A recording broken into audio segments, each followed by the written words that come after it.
السلام عليكم ورحمة الله وبركاته.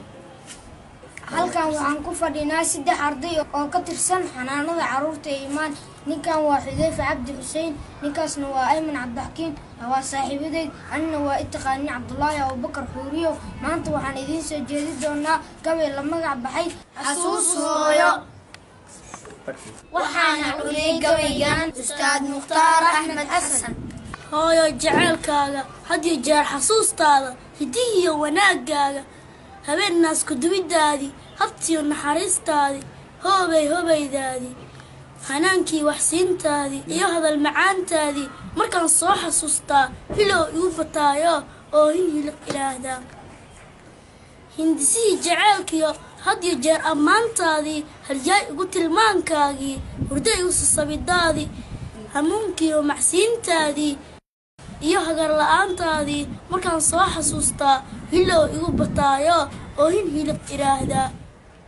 habeenkii qaboora ummadana gowwadeeno nin waliba isaydaaro qarqaryana lagu duwaayo hooyo hoose gelintaadii horaadkii qandiirkiisa markaan soo xasuustaa hilow igu bataayo oo inii qiraahdaa. haday halis timaado halaq iyo habaar qabe hoogayna soo galo adiga u halgamo howlgeliya aabe sidaad uga hortagi jirtay nafta aad u huri jirtay markaan soo xasuustaa hilow igu bataayo oo inii qiraahdaa. hargabkii xanuunada hangariifta qandhadiyo markaan ha hiraado hurdo igu yaraataa hooyo ila murgootee hanaankii daliigiyo dawa igu habhabintii markaan soo xasuustaa hilow igu bataayo oo inii qiraahdaa.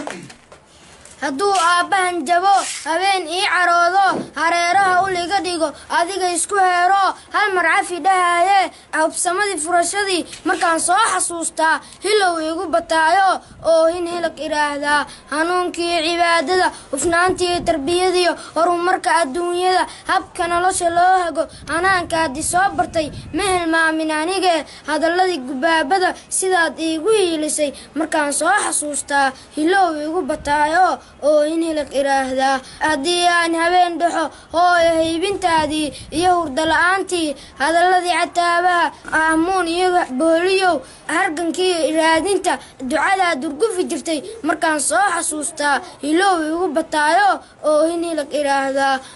hareeraha adduunyada haddaan haada raaco heehaabo meel kasta haween iyo rag waxa jira hooyoy qof kula mid ah heli maaya waa dhabe naxariisu baalbaa rabbi kuu hibeeyo igu heerta anige hadalhaa ma buuxshe hooyoy jiroo joog hoygaa jannada noqoy hoygaa jannada noqoy hoygaa jannada noqoy. inta hooyo jecel ha noolaato.